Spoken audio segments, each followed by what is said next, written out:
welcome back to another edition of LFG, the Unfiltered Podcast. Sorry, Leanne pushed record a little too soon there. Well, that was great. No, she was just correcting me on our introduction. And so I'm told that we need to elaborate a little bit more. So happy to do that, Leanne. How's it going, Leanne? How's your week? Good. Well, the week was a little rough, just recovering from no power from Hurricane Milton, but overall we're safe and sound. So That's very, so good. very grateful. Glad you got your power back in time for our podcast here. For those of you that don't know Leanne Caruso, she's pretty famous or infamous, whether you like her or not, around the franchise circle. She is the co-founder of Franchise Assembly. She is the founder of Hello CMO, and she's all around good person. I am Michael Hyam, co-founder of the Franchise Assembly as well. I'm also the National Franchise Show Director.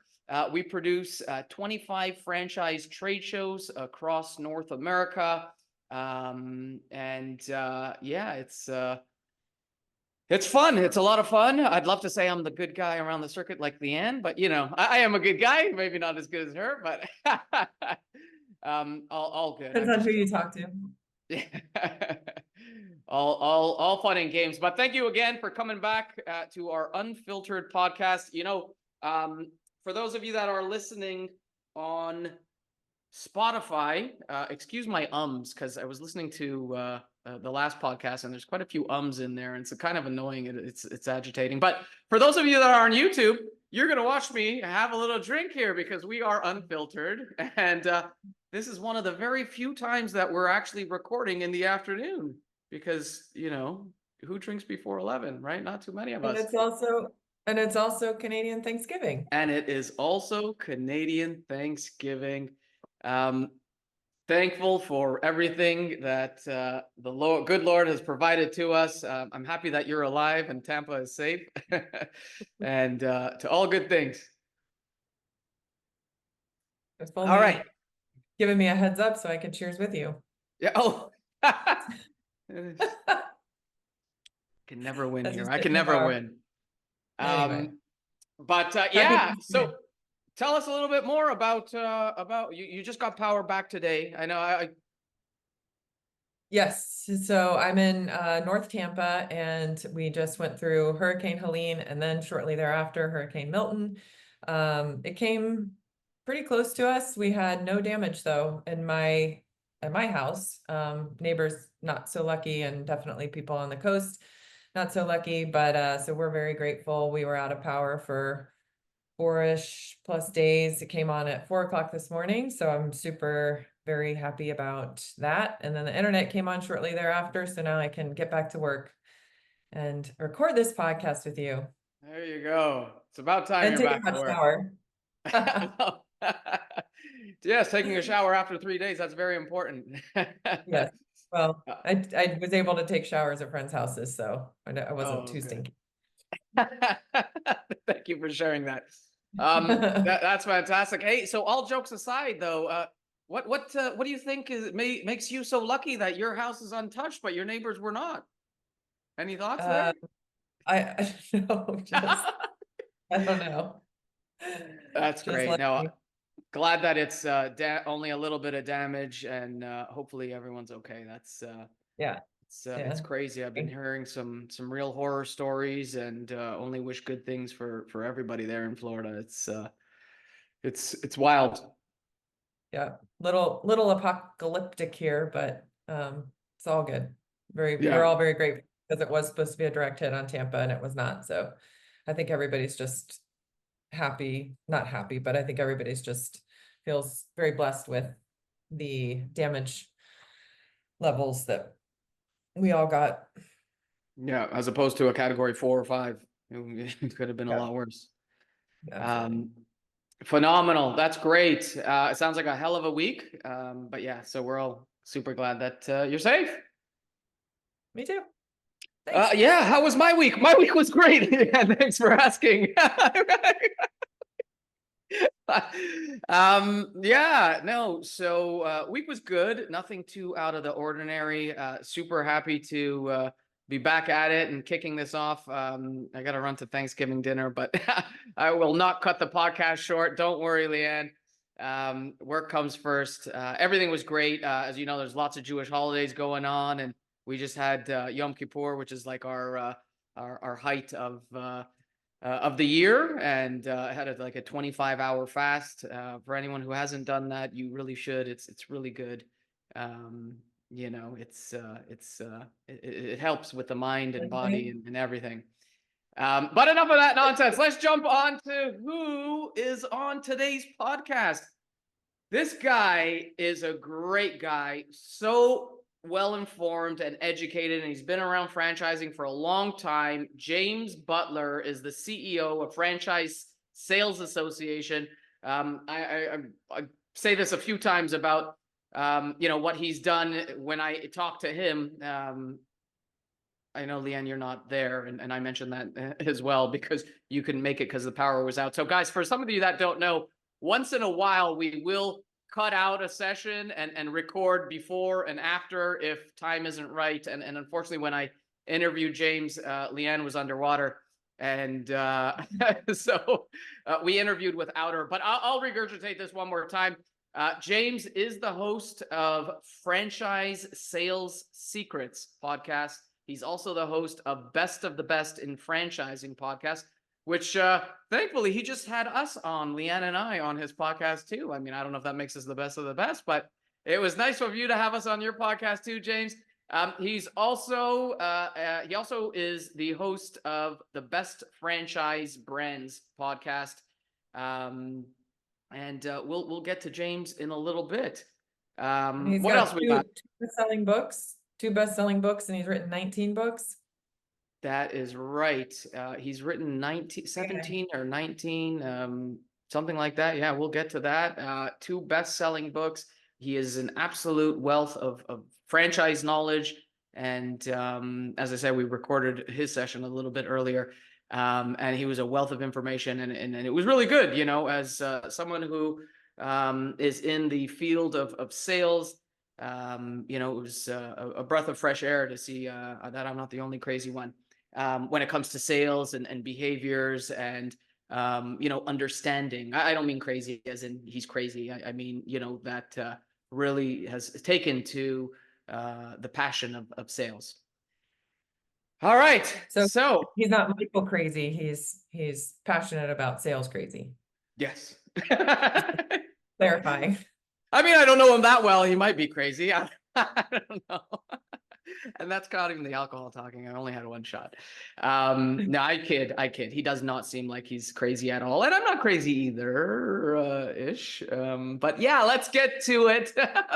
What's growing on, Leanne? This segment is sponsored by Franchise Assembly, franchise events coming, bringing resources and education to franchise brands and people. Leanne, tell us what is growing on. Wait, before that, how was the intro? Was that a little bit better? Or that wasn't what you were envisioning?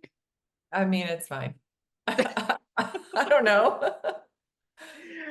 Oh my gosh. Of course, I'm the one here rambling on, and I know, just keep yapping. Let's talk about what's going on. No, I think the intro was fine. I think I listen to a lot of podcasts, and I feel like we just don't do a great job of introducing ourselves. But I mean, we have one listener, so they know who we are. Wow. She lies. We have at least two that I know of, Leanne. Thank you very much. What's growing on? What is growing on? AI is forcing many companies to make difficult, costly hiring decisions. As artificial intelligence capabilities continue to expand, many executives are grappling with a crucial decision. I've wondered about this. Should they invest in upskilling their existing teams or bring in outside experts to jumpstart the AI initiatives? A recent survey by Robert Half discovered that 90% of technology leaders plan to implement AI initiatives this year, yet 41% of them cite a lack of staff with AI skills and expertise. What do you think? Do you think that they should train their existing people or they should bring in the experts? And are there enough experts to train these companies yet? Yeah, I don't know. I'm a little bit torn because it's tough. Like some of the listen, if you can bring in the experts, I think that's great. A little bit more education and training is great. I don't know. In our field, we once had a guy come in and an expert in our field, and he sucked. And his training was horrible. I know I'm not going to mention any names or anything like that, but yeah, if you get the right one and they're passionate about what they do, I think that could be great. What do you think? I think you could bring in consultants, and I think that you can send your people to professional development training to teach them the skills that they need. Yeah. I just don't know with AI how many people are out there that can bring that skill to the table. So I think you've just got to up level your people. Yeah. No, it's very important. And of course, even if it's just a refresher, right? Continued education is phenomenal, but sometimes you just need that refresh so that you can kind of reset and reboot and get perspective where it should be. So I think it's great. What's growing on? This is a great one. I found this. This was like kind of. I'm going to tell you about this. I don't know if you could see this, Leanne, but I've written this Gen Z thing here. This is Gen Z me. We're about to outnumber baby boomers like you in the workforce. It's wild. So get this, legit Gen Z is set to outnumber baby boomers in the workforce. I have to repeat that twice. So this year, Gen Z employees will outnumber baby boomers in the US workforce by the end of this year. This is according to a Glassdoor report.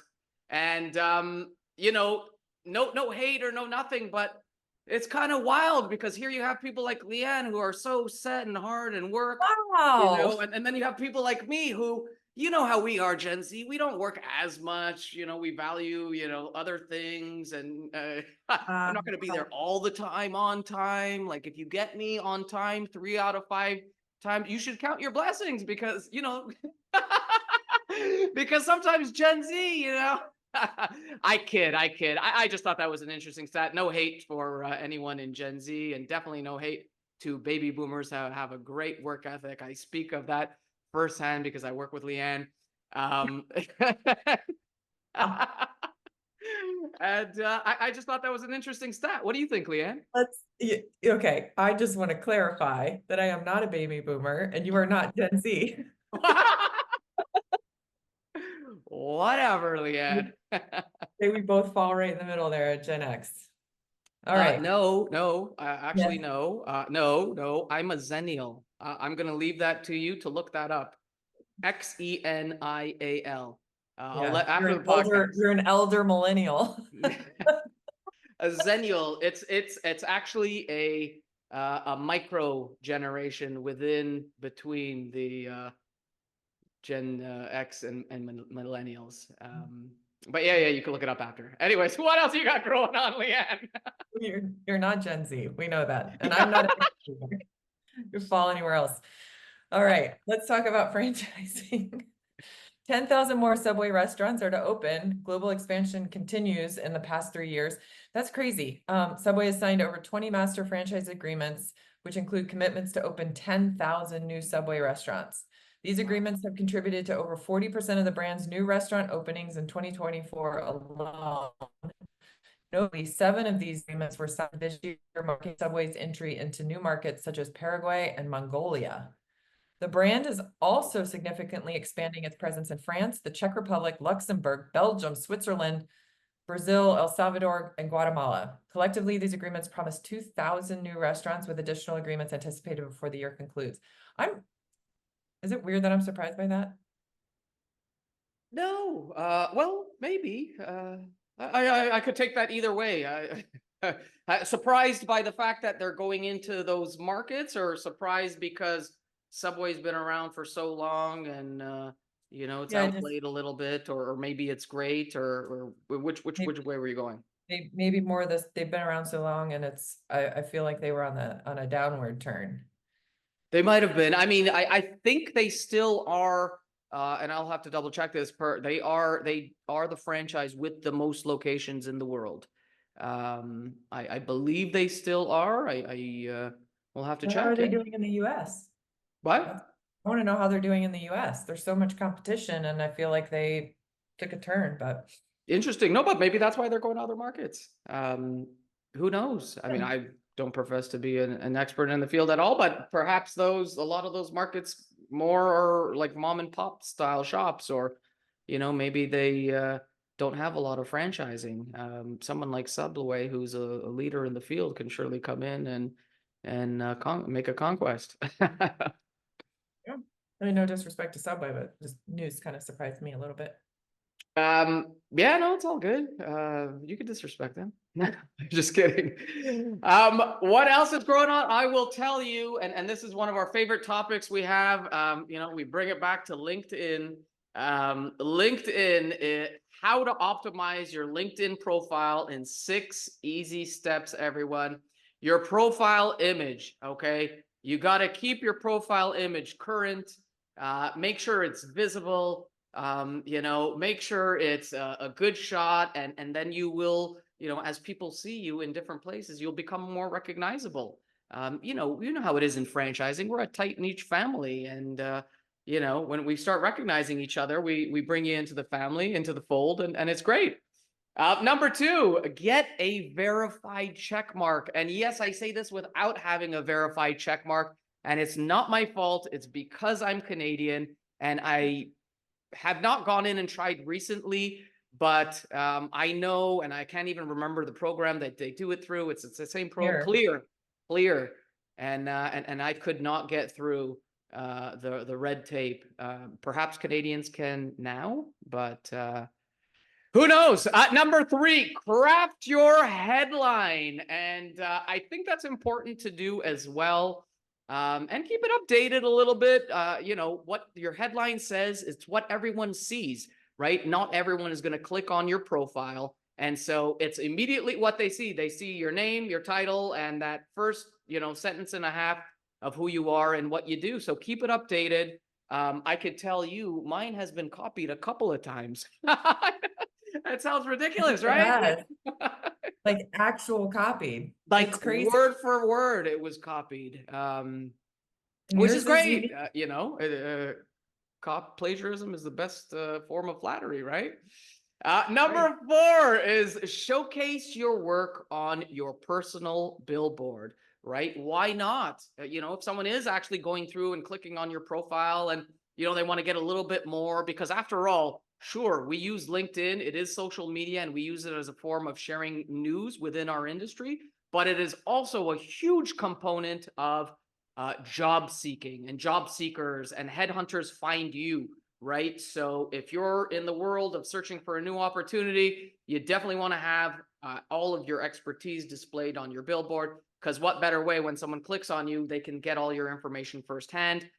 List your skills and endorse your colleagues' skills. It just gives you some credibility. Now the way they've kind of taken it down with the skills, it's not like it was before, where people can just click on it all over the place and they see 100 different skills. Nowadays, they'll click on 3 skills. It gives you a little bit of credibility. And then finally, showcase your expertise, right? Put in your information. If you've been somewhere for a long time, absolutely, you deserve it. Put in what you've accomplished. Put in your goals. Put in your designations. Put in all your highlights, and when people are searching for you, then they'll find you. And of course, the more information that's on there, when someone finds you and someone is seeking through the back end utility of the LinkedIn search profile, they will come across your information because you have put information that equates to their search term. And that is what's going on.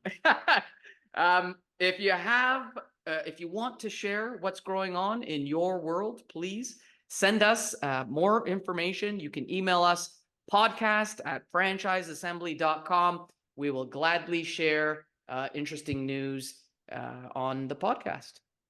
What do you got, Leanne? Right. We're going to go to Franchise Royals.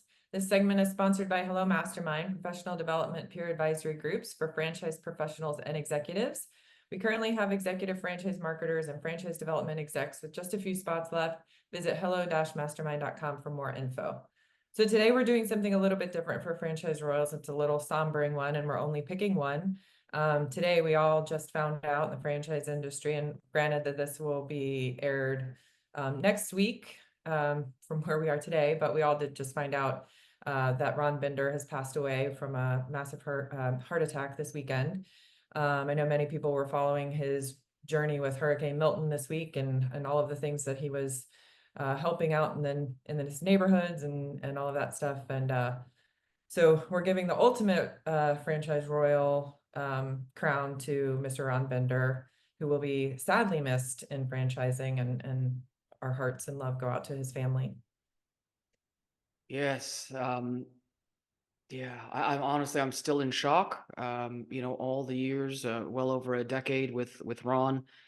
He's always been a shining light, one to offer a hand to help, whether it was at the moment or at a later time. All right. Okay. Hey, so thank you again.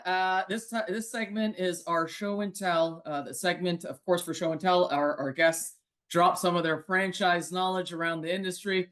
And we have with us James Mark Butler, CEO of Franchise Sales Association. He definitely has a ton of knowledge on franchise sales. James is the host of several of his own podcasts, Franchise Sales Secrets, the Best of the Best in Franchising podcast, and the Best Franchise Brands podcast. James is a serial entrepreneur who has built 5 companies from the startup phase to over $1 million in revenue. He's the author of 21 books, including the best-selling Franchise Sales Secrets and Franchise Growth Strategies. Thank you so much, James, for joining us. Tell us a little bit about yourself. Well, thanks. It's great to be here. I appreciate it. It's an honor to chat with you and be on your guys' podcast. So I'm from New York originally. I live in North Carolina currently right now in the Raleigh, North Carolina area. My wife and I have 5 children. We've been married for almost 30 years, and we have 1 granddaughter now too, which is really fun. So love franchising, and excited to be here to talk about franchise sales and fran dev. Yes, I'm super actually excited for this. Being a person who is very passionate about sales, great to have you on. And okay, so let's just jump right into it. Tell me, I guess my first question for you in Franchise Sales Secrets, in the introduction, you have a business checkup exercise that has 10 areas and 101 questions. What does the exercise help franchisors and franchisees to discover about themselves and their business? Yeah, great question. So I wrote this book, Franchise Sales Secrets. The very first part of it has this little introductory section, like you mentioned there, and it has these questions. It kind of allows you to rank it in like a oops, sometimes, mostly, or always category of how you're doing. And there's a statement, then you kind of check off where you're at, and then you get different points for every section. So what it allows you to do is look at these areas of your business and say, where do I need to focus on to improve? And so it looks at basically like mission, your values, your purpose, what you're trying to accomplish, your goals. It looks at like your sales, your marketing, operations, all the different aspects of your business.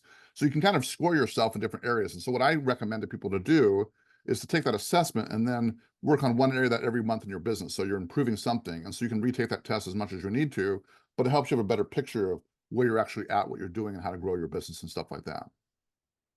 That's great. And so is that mainly now for the franchisor, or is that applicable to people that are doing the franchise development? Yeah, it's for franchisors and franchisees or franchise partners. So whether you're owning your own business. So if you're owning a business and you're looking at fran dev, obviously the question may be a little bit different than someone who's starting their own operation as a franchisee. But the questions are similar because it helps you evaluate where you're at in those different areas there. Love it. Okay. And so I'm going to talk a little bit more about the book, and we'll give a little bit more on some specifics. In chapter 3 of Franchise Sales Secrets, about how franchisors should focus on what they can control and to produce results. What do you mean by that, and how can franchisors and franchisees do this better? Yeah, great question. I think the key thing here is that we live in a world of mass distraction, right? It's easy to get distracted by about anything. What's going on in the news, what's happening in our industry, what's happening around the route, and some things we control, most of them we can't. And so if you're going to be productive, that's one thing you can control is your productivity, how productive you are during the day, what you're actually accomplishing on your own personal goals and making those things happen. So I guess what I mean by that is that you can get distracted really easily and feel like you've worked a full day, but you really haven't done anything on your own priorities and your own things that you can control and act on. And so a lot of times we're worried about what's going to happen maybe with the upcoming election, or we're worried about what's going to happen with anything that's going on in our lives, something that's happened in our children's life, something that's happened in our, basically in our community. And you can worry about those things, or you can be focused on what you can actually do now. And so that's what I mean by that. It's so easy to get discouraged by, okay, interest rates are higher, inflation is higher. Can you do much to control that? And most of the times you can't. So you have to kind of have workarounds around those different things. What can you do right now with the situation the way it is? And that's the kind of the things you want to focus on. So productivity is the first one. There's actually 5 things I talk about in the book, but productivity is the first one because that's something you can control. You can control yourself, what you do on a day-to-day basis, how many phone calls you're making if you're in Fran Dev, for example, how many new appointments you're setting up, how many people you're moving through the process of the discovery process, those kinds of things. Another one is customer satisfaction. So if you're a franchisor and you're trying to help your franchisees, how much focus are you putting on helping your franchisees have a good experience, making it to revenue quickly, making it profitability quickly? Those kinds of things are things that you can focus on to help your franchisees be really good at that. And so that's a key component as well, is knowing what can I do today to improve my franchisees and my franchise partners' lives. And if you focus on that, they're going to be happy. You're going to be happier. You'll make more money in royalties. They'll make more money in their businesses if you're focusing on those key areas there. Another one is profitability. That's something you can focus on by choosing what you spend money on, what you choose to hold on, not spend money on, but more importantly, what you're actually charging for your products and services and how you grow your business. And so that's another area that you can control and have focus on there. So the fourth one is that of the quality experience you provide to your franchisees, and also the quality experience your franchisees provide to their end customers. What kind of experience those people actually having? So to say, I actually want to move forward, and I'm excited about telling people about my experience here at this particular franchise. That's something you can definitely focus on, control, improving that experience and making it better for people when they're buying from you or interacting with you as a franchisee. Then lastly, just innovation. What are you doing to improve the experience that they have? So when you show up, you're showing up in a different way than the other competitors in that space might be showing up. And to be truly innovative, you have to be different in at least 3 different ways. And so focus on what are the 3 ways I'm going to be different and innovative in that way to help grow people's businesses and be more successful what they're doing there. So those are the 5 things I think you can control that you don't have to worry about what's going on around you. You can focus on those things specifically and be more successful as a result. Wow. Yeah, that's some great information. Control what's in front of you and avoid kind of the the fluff around.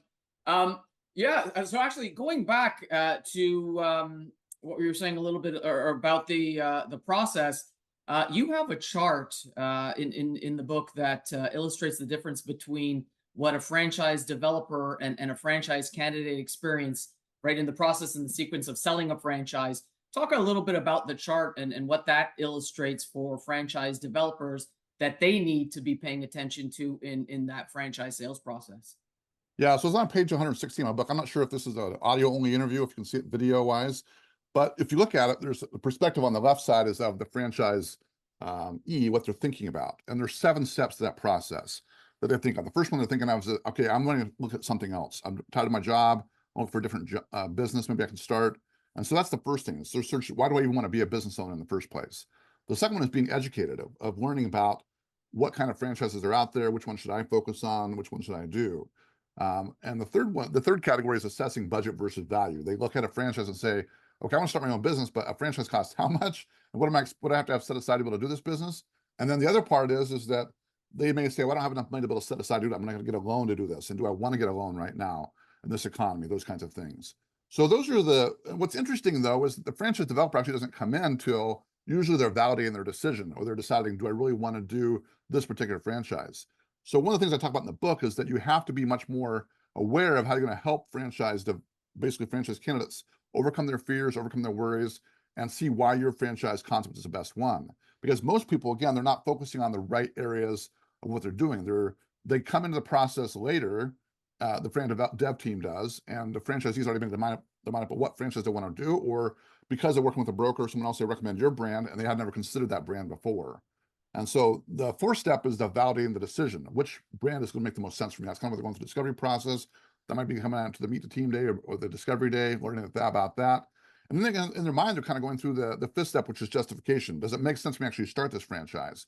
Can I do this business, or can I do this on my own? Or can I find a franchise option that's less money than what it's costing to buy this franchise now? And that's a big one. They're really kind of weighing in their mind what they're going to do next as a result of joining a franchise. Then the sixth step is the decision. They say, okay, I'm going to buy this franchise. Now I need to get the funding put together, and I'm ready to do this. And then the last step is actually buying the business and buying the franchise. And so that's the steps that they go through. As I mentioned, again, most franchise developers don't come into the process until step 3 or 4, usually it's step 4 now, because they've already done a lot of research and homework before they even get to that process. But here's the thing that's interesting. There's 7 steps to that process, but there's 8 roles you have to have as a franchise developer to be successful at making that transition from going through and deciding, hey, I want to buy a franchise, I want to be a business owner, to I'm actually ready to buy a franchise. And those 8 roles are really critical to understand, because you have to do different things in each of those different roles. So the first step a franchise developer has to do is be a great student. They have to understand the wants and needs of the franchise candidate. They're actually looking at buying a franchise. Why do they want to buy a franchise? What skills or abilities they already have? Those kinds of things they're trying to find out from them and be a student. The second role they have to have is that kind of like being a doctor, where they have to make a recommendation or make a diagnosis of that particular person's individual situation, and then recommend something to them that they need to do. And you have to kind of look at it from the point of view of, like, when you go meet with a doctor, for example, say you're not feeling well, they typically ask you questions. They're trying to find out what your symptoms are, what's causing you to be sick, versus maybe someone's coming on, they're healthy, just want to improve their health. That you look at that kind of a person a bit differently as a doctor. The same thing you have to do is you're looking at this from a franchise developer perspective, is sometimes people come in and they're not healthy, they've lost their job, they want to start something else. Maybe they don't have the funding to do the business, but they really want to start something new. That might be, you approach that candidate a little bit differently than someone who comes in and says, I've got lots of money in the bank, I want to start the business, I want to start the right business, and I just want to be in it part-time, or I'm going to do this all myself when I first start off. So that's kind of the third role. Is the third role is kind of where you have to kind of switch into being more of an architect. Now you have to kind of build the business out for them and help them see this business makes sense. Here's how you actually make money in the business. Here's how the marketing works. Here's all the different aspects of the business work, and kind of put all that together. Then the next role is that of being a coach. Now you have to kind of say, okay, now we found a business. This is what we need to look at and say, okay, how can we help you see that this is the right one, and help you coach you to being successful and getting making the score, the touchdown, whatever, the making the sale in this particular situation, right? But that's a coach has to understand the competition. They have to know what they're up against, what the other franchise in their category might be telling them about them, what they're saying about their industry. They need to know their FDD. They need to know that well as also. So those are kind of the different roles there. I think the other one you have to have is kind of be a therapist, because in some ways you have to kind of help people overcome their fears or worries or concerns they have. And all franchise candidates have those. And sometimes they verbalize that to you. Most often they don't. So you have to really be a good therapist to say, tell me about what you're worried about. Here, how have you overcome these kind of fears in the past? What can we do to help you feel more comfortable about moving forward with this particular franchise? Then you kind of transition into kind of being more of a negotiator. Now you have to say, okay, here's why this business makes sense for you, and here's the timeline we need to get this process started and under it. And that's kind of a role you have to have. Then you kind of transition into actually being a teacher. Most people have never bought a franchise before, so you have to kind of teach them the steps how to do that. You have to have the FDD in your possession for this amount of time. You have to have the franchise agreement. You have to have that for a certain amount of time. You have to sign that. You have to pay the franchise fee. Again, they have never done this before. So again, those worries, those concerns, those fears pop in, and then you have to kind of overcome those and teach them how to overcome them and make a decision. And then the last step is that of being a farmer, where you have to kind of say, okay, now you've joined the franchise, who else do you know that we can cultivate to actually be another candidate in that process as well? So what that chart allows you to see is, where are you at, and where's the franchise development process in there? What roles you need to have as you go through each step, so you're making sure you're not skipping something. Because if you skip, for example, the therapist role of helping people overcome their fears or concerns, I guarantee it's going to come up at the end, and you're going to miss out on that sale, because they say, now I'm too worried about this, or I'm worried about what's going to happen, what's happening right now in our society. I'm worried about the interest rate is too high on my loan right now. Those kinds of things are what they're concerned about. So hopefully that helps you answer that question. I love it. No, and I love the farmer analogy. I think that one is quite a bit missed by a lot of people in trying to seed and find more candidates. But let me take a quick step back, because you mentioned brokers and franchisors. Now, Does the process and some of the steps change dependent on, because of course a broker has, you know, a portfolio of several hundred franchisors, and if you're one brand, say Rosati's Pizza, all you can do is sell them a Rosati's Pizza. And do the steps change because finding out about funding might be one of the first things you should do to see if you're just wasting your time, right? Yeah. Or you know, if you're a broker, then They you should know, have found as that you're out. doing the therapist role. Sorry, go ahead. No, you're absolutely right. They are a little bit different. The process is still the same. What happens is the broker's kind of going through and starting that process for you. And hopefully they figured out those different things. Do they have the funding or not? You would be surprised how many brokers don't ask that question or don't really delve into that in depth until they get to the end. And then they're like, well, actually, I don't have the money to be able to do this. And like you said, you kind of feel like you wasted your time having a conversation with them. But you as a franchise developer must ask that question when you go through that very first presentation with them is, how are you planning on funding the business? And, you know, just out of curiosity, do you have the funds set aside to be able to start this franchise, or are going to need funding to be able to do that? I have to explain what it costs to buy the franchise. And if you don't do that, and that comes up later in the conversation, that's your fault that you didn't do that. But to answer your question, yes, different roles are held by each of those people, but you still have to go through your roles as a franchise developer. All 8 of those roles are critical. Even if someone's told you, a broker has given you the information about that candidate, you need to understand that, but you also can ask your own questions to build trust, because that's how you build trust with them. Is it's okay, I want to do business with this particular franchise because they care about my interests, my needs, what I'm worried about, what I'm thinking about, why I want to start a business in the first place, what I'm trying to do with this business for the future generations of my family. Those kinds of things they're thinking about. Makes a lot of sense. So my next question, actually, this would have been a question Leanne would have asked you, and just for anyone listening here, you don't see Leanne. I know she's usually on. We're wishing her well. She was at the time of this recording just affected by the hurricane. She's totally fine, but out with no power and such.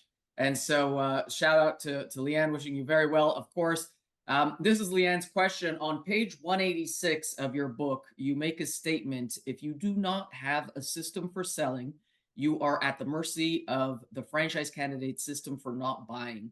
What do you mean by that, and how can franchisors build better systems in their business? Well, most franchises have great systems. That's the reason why I started a franchise, right? Because they have great systems they can offer to the franchisee.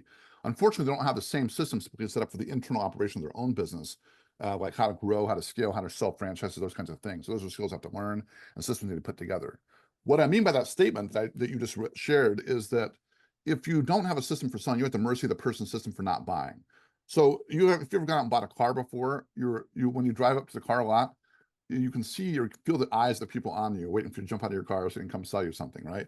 That's not a very comfortable feeling. And that's true with franchise candidates as well. They're thinking, I'm not going to buy a franchise. And so a lot of times, just to set the stage for people when I'm having a conversation with them, I'll say, well, I can't sell you a franchise anyway, because we don't even know which one is going to be right for you. I have to have the FDD for a couple of weeks anyway. So we're here to have a conversation. So if this is the right thing for you, great. If it's not, no big deal. But it helps them to dial back that tension they have a little bit about dealing with a salesperson. And you have to be very consultative and very helpful for them, because the discovery process in franchise sales does take a little bit longer.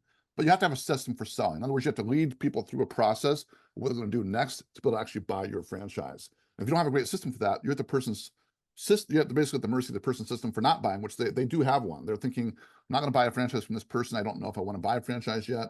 But if you don't have a system to lead them through, you're not going to be successful doing that. If you're saying, okay, I did the first presentation, you're ready to do a second presentation, they're most likely going to say, let me review what you sent me and I'll get back to you. That's not very helpful for franchise sales. You need to say, when you get to the end, this is the next step we need to do, is I'm going to set up a time to go through this, this, and this with you. And then you have a better understanding how that works. Then the next presentation, we'll go through how the training support systems work, help you know that. Then we'll go through marketing and all those different pieces of that. So they see, look, by the time they get to the end of the whole process, they say, I'm ready to buy your franchise. And they've been led that way by you through your system that you have. So you have to have a great system for helping people overcome that. And a system has 3 different characteristics to it, right? It has everybody in the team knows the system and they follow it. That's the important consideration. But it basically lays out, the second thing, it lays out every step of what possibilities might happen. So all the objections that might come up in a franchise sale, those are understood and known, and you know how to overcome it. So if you have a franchise team of 5 franchise developers, for example, and all of them handle the objection the same way, that's a great system because you've been trained how to do that. If they all do different things and it doesn't say the same thing, that's not a very good system. So it has to be followed by everybody in the team. And then it has to have all the contingencies for that, like I said. So what happens if they do this? What happens if they don't do this? And put all that together. I wrote a book several years ago called The System is a Secret. And it's all about that, about the 16 most important, whoops, this is the wrong book here, sorry. But I have this book here, the System is the Secret. I wrote this book. This is one of the 21 books I've written, but it's all about the 16 most important systems in a business, how to implement them in place. So there's a whole system on how to develop sales and stuff like that that talks about in that book specifically.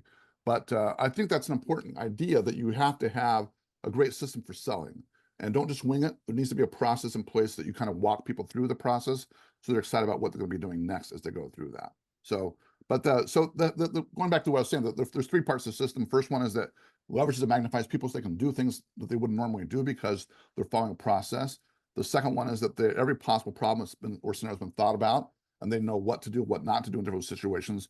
And the third one is that it's very well organized. So anybody can be taught that system. You can, if you go to McDonald's or Chick-fil-A or any franchise out there, they have a system of how they actually do things, you know, and like in McDonald's case, they have Hamburger University you go to and they learn how to make the sandwiches and do everything like that, but how to run the business specifically too.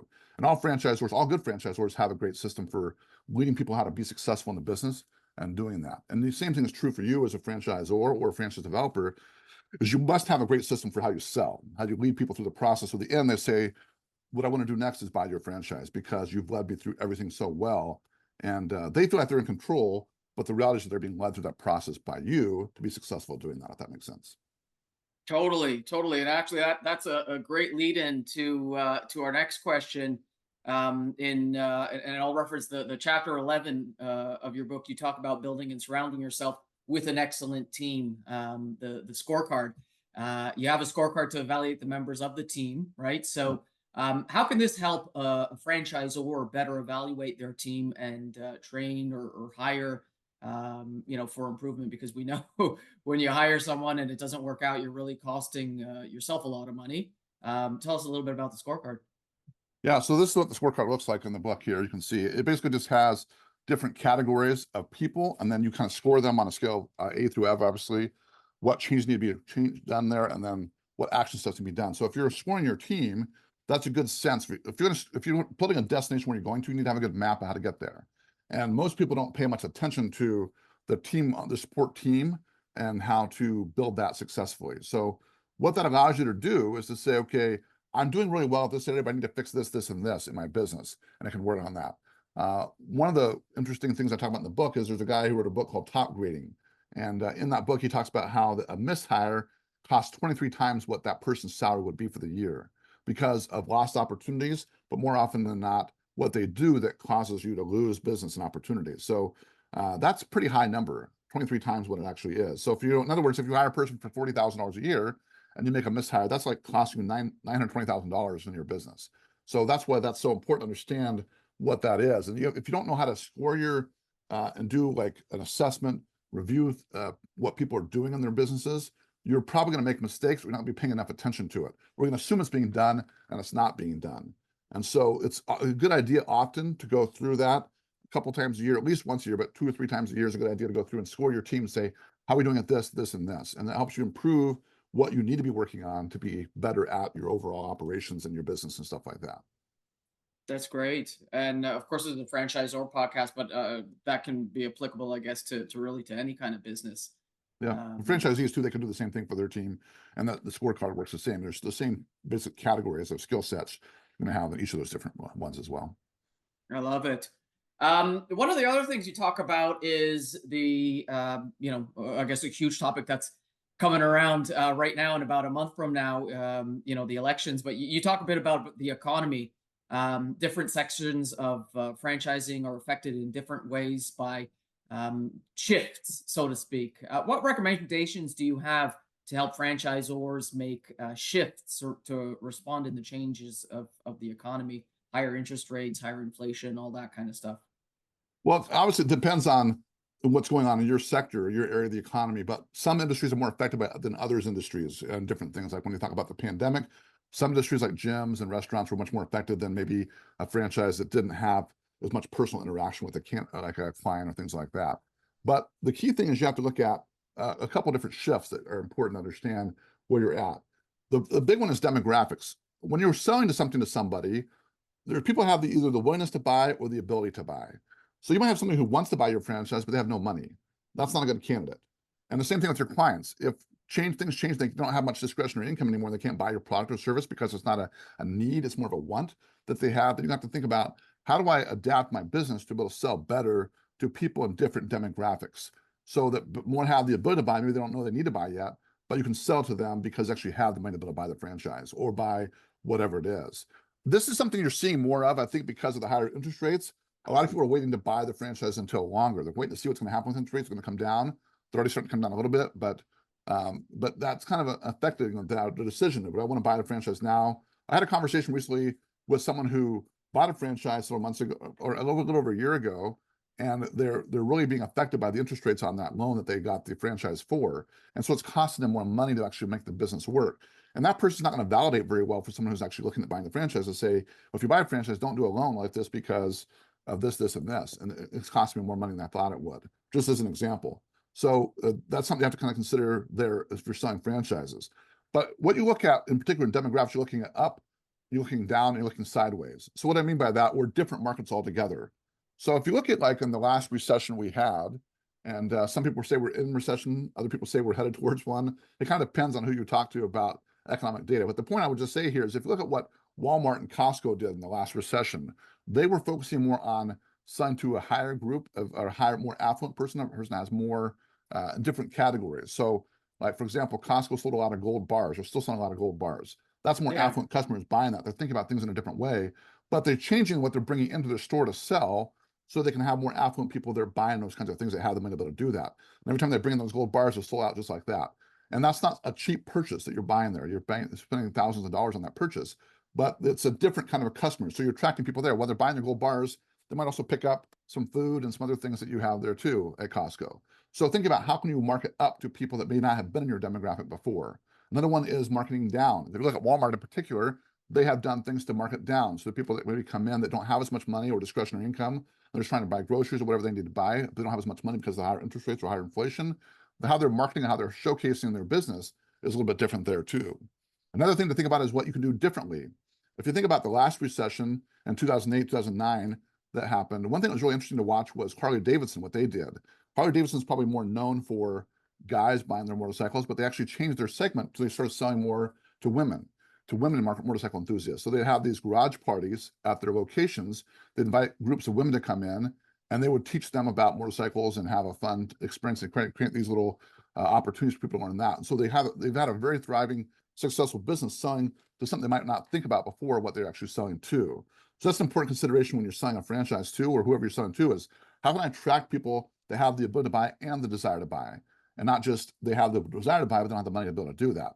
Because your franchise sales is going to struggle or suffer if that's all you're focusing on in your marketing efforts to bring people in, that anybody in that can buy a franchise.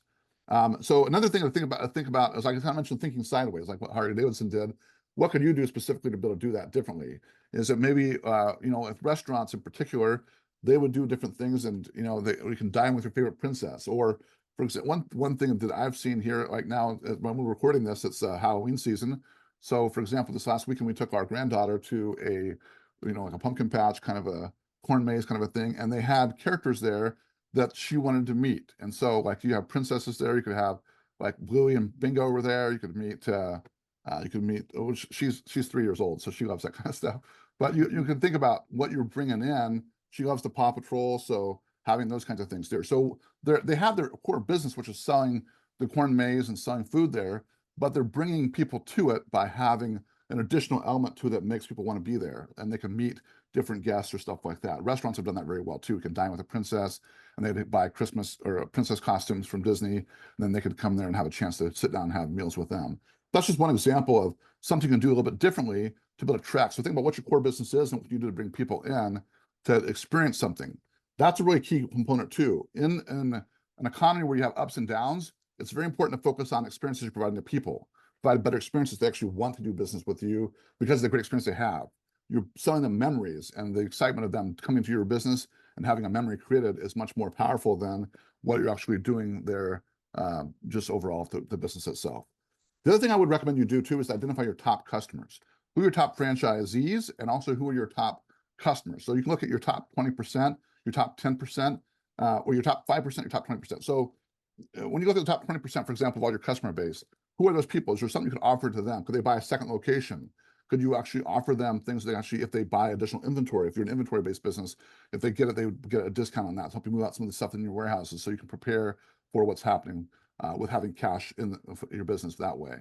Then in the top 20%, the top 20% of that's the top 5% of your business. And again, focusing on that group of people, what can you offer to them that's unique or different and allows you to make more profitable, be more profitable and have more cash flow come into your business. So those are key components that you're doing there. When you're thinking about the market and the shifts and changes, you need to think about geographically, what am I doing in my business? Demographically, what am I doing in my business? Is there possibilities I can think sideways or partner with somebody else in the business that can help me get more business that way? And even also look at your top customers and say, what can I offer to them that gives them a unique perspective where they want to buy another franchise from us or be in our operation even more. So hopefully that gives you a couple of ideas there to think about. Amazing. I love it. Lateral thinking outside the box there.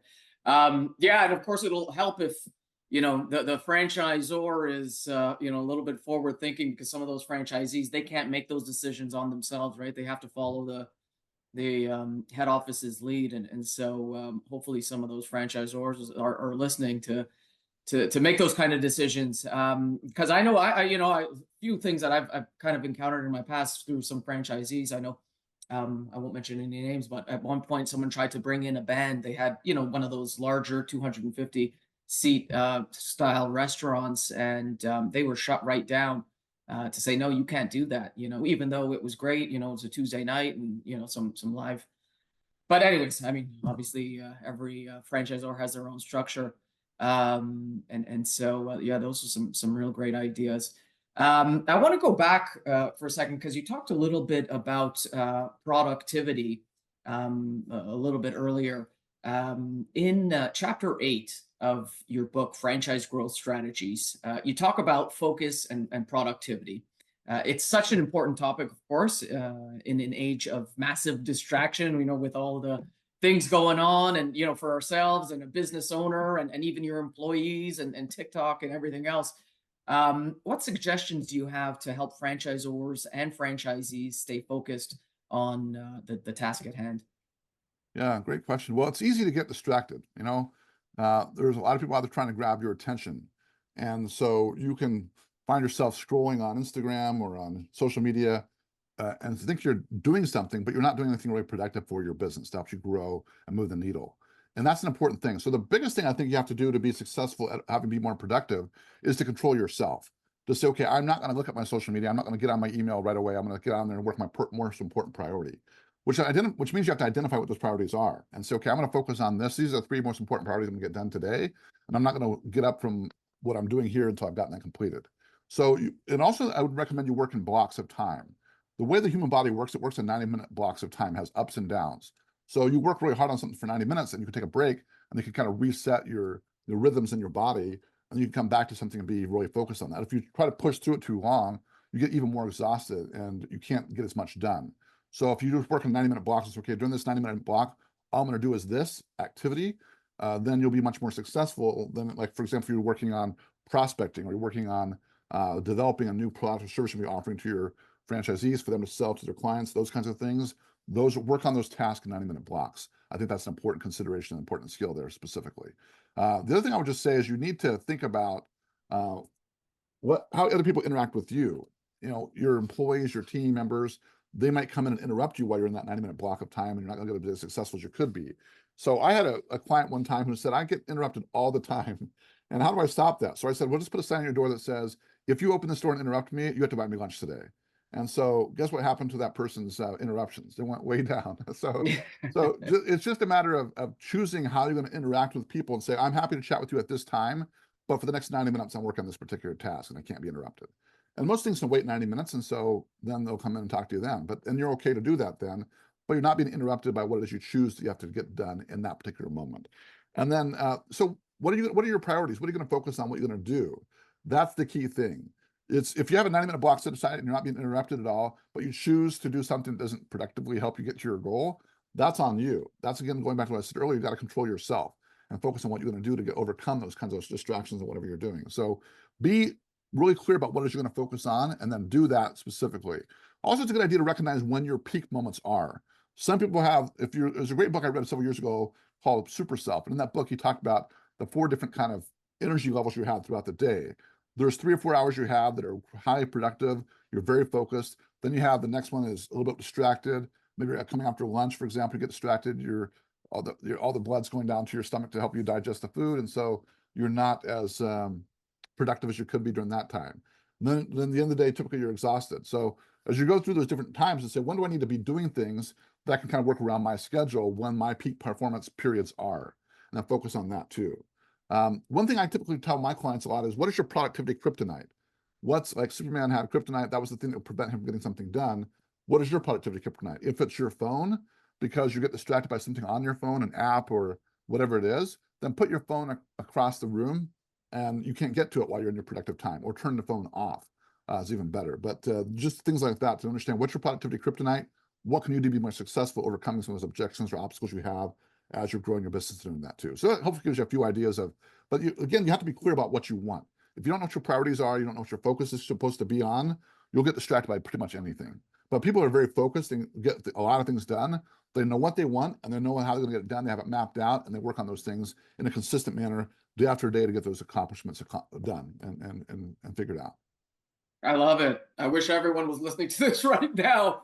Especially in sales, because salespeople are notorious for always being distracted. And, it's funny. I was seeing on a blog post, and again, I'm not going to call anyone out, but on a franchise blog post, someone had said or made a comment about how you only really get 4 good hours out of 8 hours from your employees. And I was just thinking to myself, oh, that is insane and ridiculous. Like, maybe it is true, but I was saying that's not good. And if that is the case, then you need to work on those employees or whatever whatever you need to do, because 4 hours is insane. And then everyone underneath it was commenting, yeah, that's right. They were saying how you should really get the important things out in the first part of your day, because the last part of your day, I guess maybe you're spending too much time by the water cooler. But I was just thinking how absolutely absurd it is, because like for me, for example,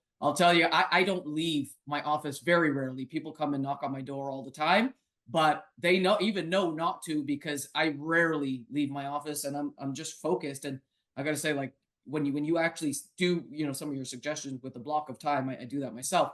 There is no distracting and I'm completely focused at the task of hand. But I hope everyone really is listening, because the distraction is a huge thing, especially in today's day and age. And I think it also, I don't want to, age myself, but I do think it is coming with the next generation a little bit more, where they're not as much as we were, stay by your desk, do what you got to do. They do, and there is some validity to that thought process. Well, I do need this, and I do need some breaks, and I do need time to unwind and maybe talk a little bit. So there's a couple sides to the coin there, I guess. Yeah, if you remember in the book, The E-Myth, Michael Gerber talks about the 3 different personalities in business, right? You have the visionary, the manager, and then the technician. And most people start a business are technicians. They think I can do a business well, but they aren't very good at visionary things. And so people that aren't very productive, typically, they don't have good visionary skills typically. And so you have to develop that, especially if you hire people or technicians to work for you, you don't have good visionary skills. In other words, you can't articulate what your vision is to people very well. They're going to turn quickly into what they want to do, as opposed to what the priority of the business actually is. And so you have to develop the skill set to say, here's the priority and the vision, and here's what we need to be doing during your day. Here's what your tasks are. Here's what your role is. Here's what I need you to do and focus on every day. And you have to update that and improve people, help people know what to do and how to do it. Because that's what a manager does, and also what a visionary person does. And to be a great business owner, you have to have all 3 of those skill sets to be doing that. So if you're listening to this and you're thinking, man, my people aren't as productive as they could or should be, that's probably on you, because you haven't done a good enough job articulating or casting the vision of what they actually should be doing, and then actually following up with them to make sure those things are actually being done the way they should be done. Delegation is not abdication. In other words, saying, go ahead and do this, and then I'm going to forget about it. That means it's not going to get done. So you need to make sure you're delegating and actually saying, here's what I want to make sure. I want you to report back to me on Monday of this, or I want you to report on Wednesday of this week of what you actually did on this task that I gave to you, and send me an email and a report on what you needed to get done with that.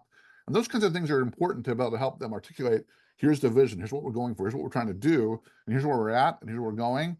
And helping people stay on task with that is really critical. That's on you as a visionary. You have to help people understand what to do. You have to help your managers and your technicians know how to articulate and do those things so that actually are getting done. That's really important. All right. Well, I think I'm kind of sad that this is my last question here. This has been a great talk. And now you kind of touched on this, but I'm going to ask the question anyways, in case you have anything to add. In the last chapter of your book, you do talk about how to build a plan to create your business that you really want, how to get from where you are and where you want to be. What is the biggest differentiator between those who get from where they are and where they want to be? Um, Yeah, well, it's just what we just talked about. It's two things: focus and planning. People get things done, they're focused on it, and they planned out what they need to do, and they make adjustments to that plan as they go along. So yeah, in my book, Franchise Growth Strategies, that whole section, this is the part you're talking about, but it helps you map out it actually gives you a plan and questions for you to ask, put those things together so you can figure out where you are and where you want to be. The most important part of a map is knowing where you're at, right? And because you can't, if I want to go to Boston, I'm in North Carolina, I need to know where I'm starting from. If I think I'm starting from some other place like where you're at up in Canada, the map's gonna look a little different for you. And so you have to have that focus in the planning to say, okay, here's what I'm gonna do next, and to be able to get from this place to that place. So being really clear about what you're after, what you're trying to get done, but also knowing where you're starting from and what obstacles you're gonna have along the way is gonna help you build a plan and control around those. So you can be much more focused on what it is you want to do. I think that's critically important. As a franchisor, you have to be good at developing that skill set for planning and focusing on that. Because if you're not paying attention to that, you're going to end up in a way different place than you thought you would. So focus and planning, that's the key thing that makes a difference happen. And you're articulating and making your goals actually a reality. So hopefully that's helpful. That is great. Every franchisor, you better be listening up. Well, this has been fantastic, James. I can't thank you enough for coming on to our podcast. Folks, James Butler of Franchise Sales Association. James, if someone wants to reach out, what's the best way to contact you? Yeah, if you go to franchisesalesassociation.com, you can download a copy of my book, Franchise Sales Secrets.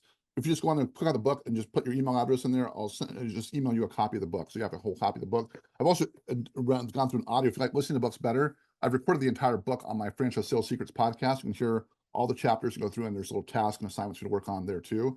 So I think that'd be really helpful for you. If you want to reach me directly, my email is james@franchisesalesassociation.com, and I'm happy to answer and help with anything I can and help you grow your business to be more successful. So thanks so much again for the time and opportunity to be on here on the podcast. I really appreciate it, Michael. Hey, our pleasure, and looking forward to having you on again sometime in the future. Thanks so much, James. You have a great day. You bet. Thank you. Take care. All right, that show and tell segment was brought to you by Orchitect. Managing multiple franchise locations? Meet Maestro by Orchitect, your ultimate business intelligence solution. Gain a centralized view of your entire network, leverage predictive analytics, and make data-driven decisions to boost productivity and profitability. Seamlessly integrate with QuickBooks and automate tasks like royalty payments. Trusted by successful franchises, Maestro transforms operations across retail, healthcare, education, and sports. Visit Orchitect.com and take your franchise to the next level. You can also listen to the episode with Orchitect a few episodes back. So Michael, I couldn't be on this one because of the hurricane and my power was out. What did you learn today? What did I learn? Oh, geez, I don't know. I'm just kidding. I learned a lot. You know what? It's funny because James, I could tell you this, that he obviously knows what he's talking about, and he's been in the industry for a long time. I have also been in franchising for a very long time. I have not been on the Fran Dev side, of course, but I am in sales. So I don't sell franchises, but everything he said makes total sense, you know, from someone who, again, is in the realm of sales and appreciates the art of sales, because I'll be honest, it is an art. Everything he said made a lot of sense. You know, we delved about this in the podcast. Hopefully you'll listen to it, Leanne, once we release it. We delved into, different things like productivity and how important it is, and how, different people produce different results, right? Not everyone has the same work ethic, and we talked about making sure your employees are performing at the level they should be, and about doing assessments on them, and maybe having an annual assessment as to whether they are. Even the franchise sales process. He was talking about how you should have a system in place, on when and how and when you're going to target. He talked about all these great things. A 7-point system on how things should flow. And I thought it was gold, especially for, you know, brands who are getting out there a bit more and emerging. This was great information. I could really appreciate it as a salesperson. I really thought it was great. Oh, that's awesome. Can't wait to listen to it. I might actually listen to this one. Oh, right. Leanne, I can't believe you don't listen to any of our podcasts. I'm just kidding. She listens to everyone, right, Yeah, Leanne? it's hard though. Since people are tired of listening to you today, I'm gonna wrap it up. But if you liked what you heard, please give us a 5-star review. It helps us grow. Also, please subscribe on Spotify. Spotify. Or Leanne, you who's the one drinking here? Is it me or is it you? No, but I need to. I- We'll see you in a couple weeks for more unfiltered news and education from both sides of the border. Hey, in a couple weeks, we've got Let's Grow Toronto. Woohoo! In the Can't meantime, wait. here's what's on our calendar in our final segment, Franchise Mingle, brought to you by the National Franchise Show. What events you got coming up? Are you drinking again? No, I am not drinking, Leanne. And I thought you were doing franchise mingle. Now you throw it right back at me. All right. Save the date for these fall franchise shows. Pasadena, November. Let's Grow Canada. That's just in a couple short weeks away. We'll be in Toronto. And for those of you who are not on YouTube, I'm wearing my Let's Grow Canada shirt. Very much looking forward to that. We've got the Hello Mastermind Retreat still scheduled for Asheville, December 3rd through 4th. S&B Summit will be on December 12th. Nice shot. Let's Grow Dallas on February 2nd through 4th, 2025. Registration is now open. We're also taking sponsorships, but we're almost sold out of content. And then we'll be at the We're IFA. actually sold out in a lot of sponsorships. There's several that are sold out now. So definitely jump in while we still have them. Right, and get your registration in before early bird ends in November. And then we'll be at the IFA February 10th through 13th in Las Vegas. Michael, we'll have a booth there. Love it. Yes. Wow. So yeah, lots coming up. Looking forward to that SMB summit. Definitely looking forward to the 2 Let's Grows. And also for those of you that don't know, our franchise trade shows, our spring schedule is out. And so we have New Jersey in January and we have Dallas in February. It's actually back to back with Let's Grow. So you could potentially kill 2 birds with 1 stone. The franchise show is Saturday, Sunday, and then Let's Grow starts Sunday night with a party, a surprise, and great content on Monday and Tuesday. So you can hit two events back to back. And then we're right after that. Yes, we're in IFA, but we are in Nashville with the franchise show. I am looking forward to that one because Nashville is so much fun. I mean, you know, lots of great leads and it's a good time and our full schedule is ahead. Sorry. What are the Nashville dates? Nashville is February 22nd and 23rd, I believe. Whatever the Saturday, Sunday is there. Yeah, so it's a jam-packed February, that's for sure. I'm gonna have to find my way in Nashville. There you go. As you should, as you all should. This episode is brought to you by Architect, Franchise Assembly, Hello Mastermind, and the National Franchise Show. Thank you. So is that, what is all this? Tune in? Is that for me? No. That's next week's stuff. Thank you all for joining us. We're happy Leanne's alive from the flood, and we'll see you in a couple of weeks. Peace out.